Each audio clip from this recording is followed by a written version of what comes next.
Today we're here to talk about all things Belmont Red, and we are very lucky to have the lead scientist who developed the Belmont Red, Dr. George Seifert, with us. And we're going to be talking about the history of cattle, as well as, of course, the history of the Belmont. But George, before we get there, let's talk a little about you, your interest in cattle, your learning. Tell us a bit about you. Well, I grew up in South Africa in a rural area known as Kalahari Desert, where it was extensive cattle, and somehow always had an interest in cattle, although my parents were not. Following high school, I went to the University of Pretoria and graduated in animal science. At that university, I met my wife, and we decided to come to Australia for a 2-year working holiday, an adventure in 1960. There was no air connections between South Africa and Australia. We knew very little about this continent.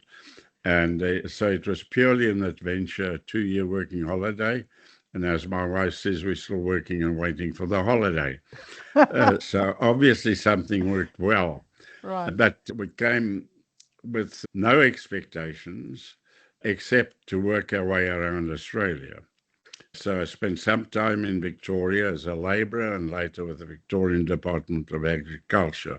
Then 2 years in Tasmania as a teacher in 2 high schools on the northern coast of Tasmania, and then applied for and was given the job as a experimental officer on then the National Cattle Breeding Station, Belmont, near Rockhampton, out of Rockhampton. That property belonged to the Australian Meat Board now, and the cattle.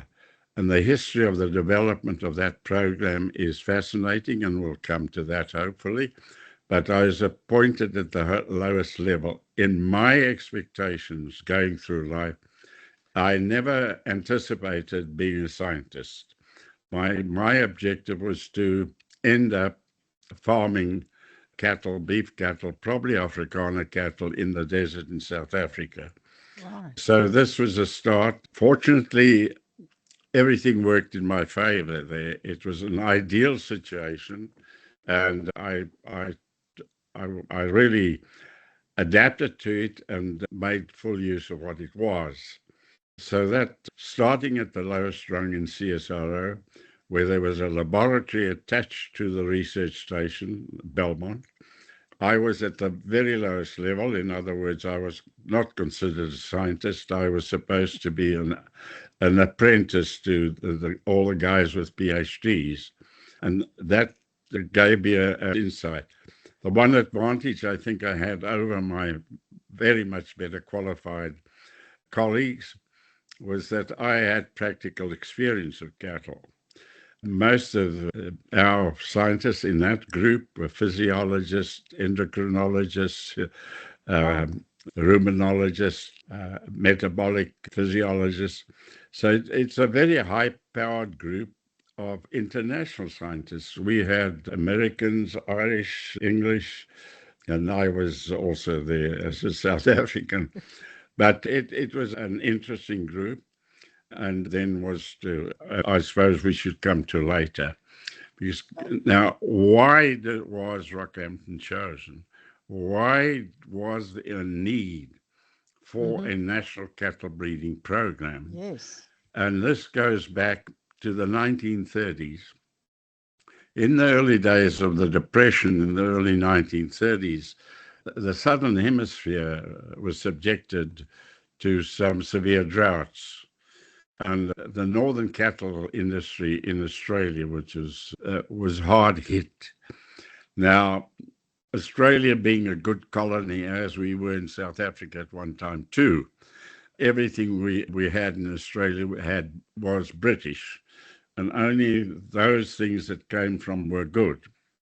Anywhere else didn't exist. So Herefords and Shorthorns were the predominant breed right across Australia at that time.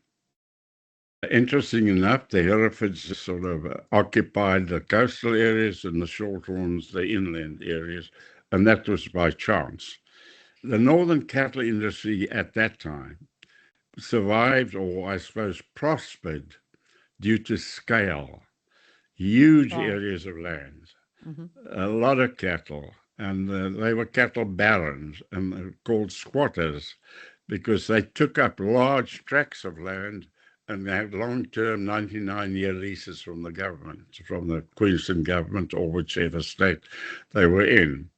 It was a harvesting operation, but it came unstuck during the drought in the early 1930s, and they had huge losses of cattle. Up to 30 and 40% of the herds were Right. decimated.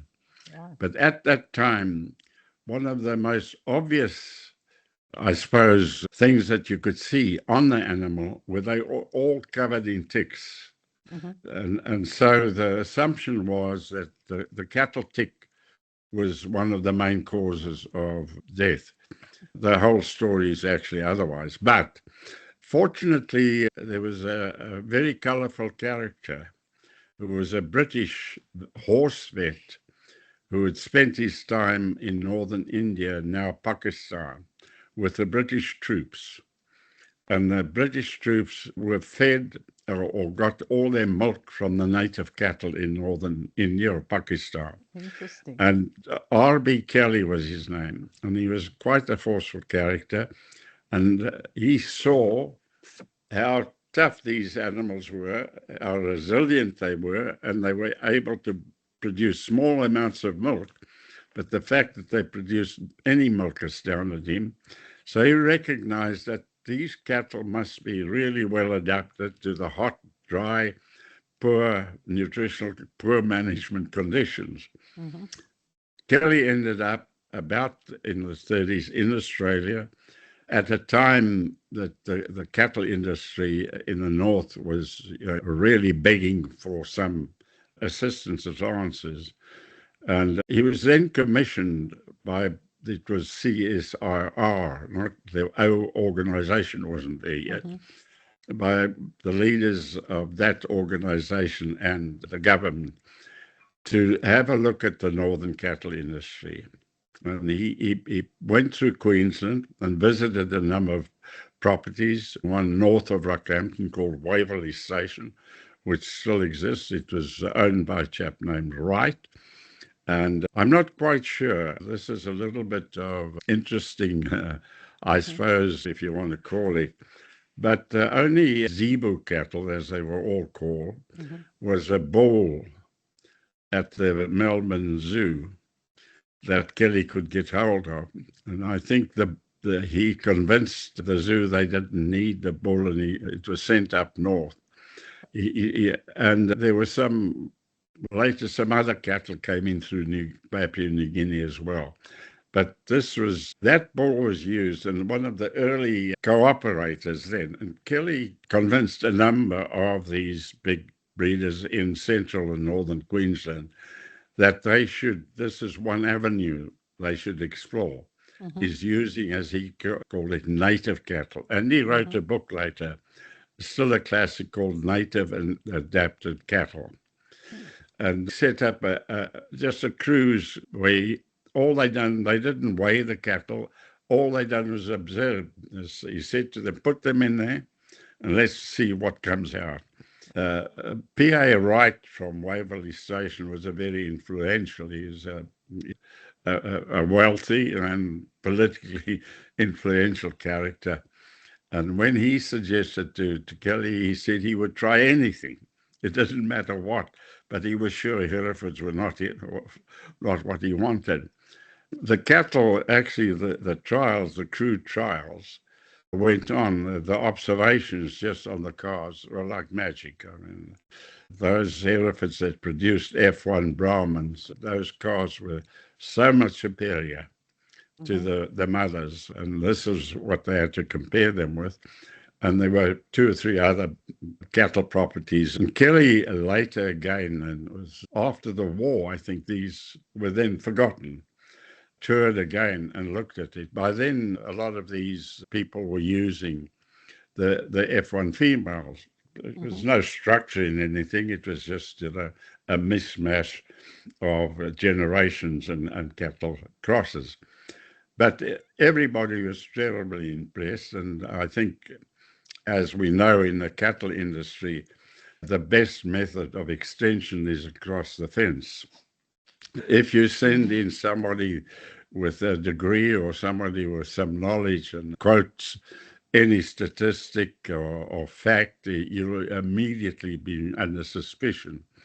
But if you lean over the fence and the neighbor tells you how good these cattle are, it's a winner. But this is how the word spread. And then after the Second World War, there was a recognition that something needed to change. But we needed to know why. Why were these native cattle so much superior to these British cattle?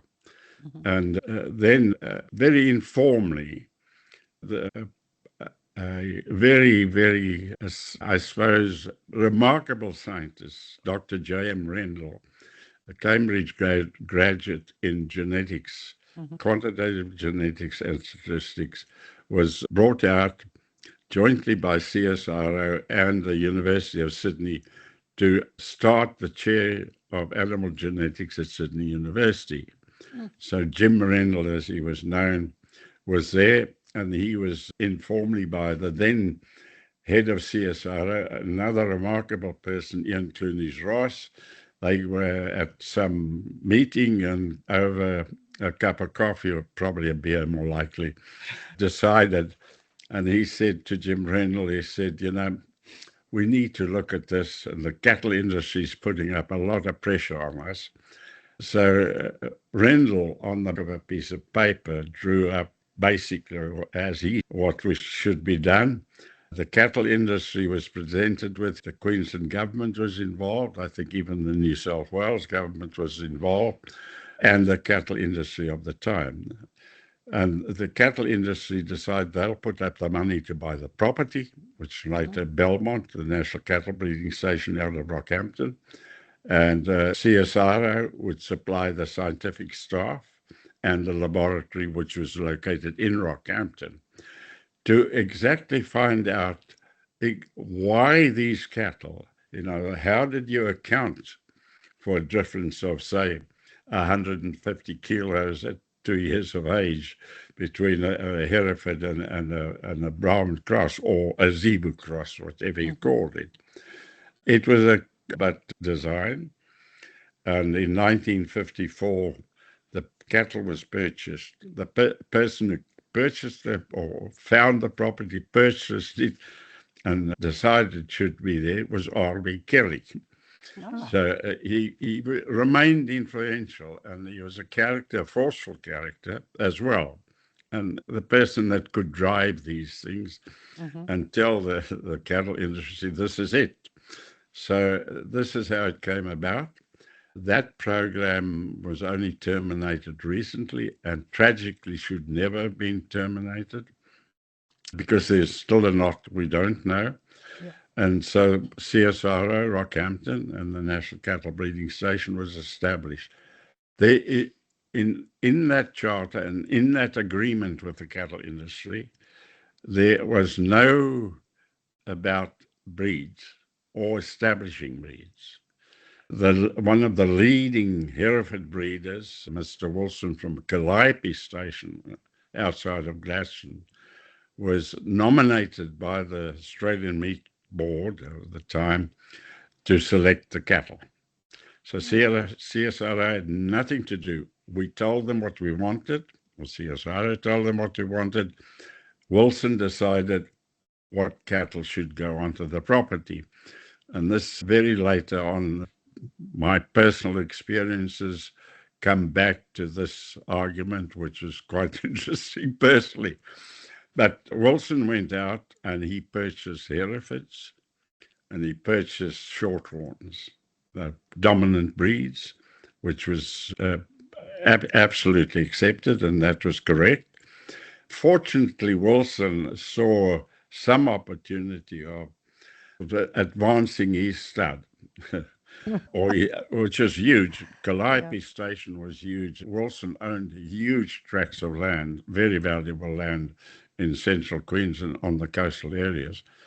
So at that time, it was common belief, over the fence, polled cattle were inferior to horned cattle.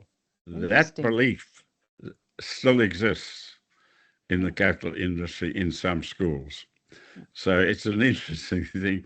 It's, I suppose, if I can digress for a second, that I've often said, and my whole career is checkered in direct conflict with the cattle industry, the stud cattle industry of it. And that included all of them later, the Herefords, the Angus, the whatever breed was. I always had a running battle with them on their antiquated ideas, I suppose. But I have always said jokingly that in the cattle breeding industry, the beef cattle industry, breeding industry, makes the Greeks look like kindergarten kids. Their mythology far outstrips what the Greeks ever came up with. So, and this is the stud cattle industry, and it still persists to this day, unfortunately, to a large extent. So okay, that's the history of how we got there. So let's end it here, and then at our next episode, let's really start getting into how things came together at the Belmont station.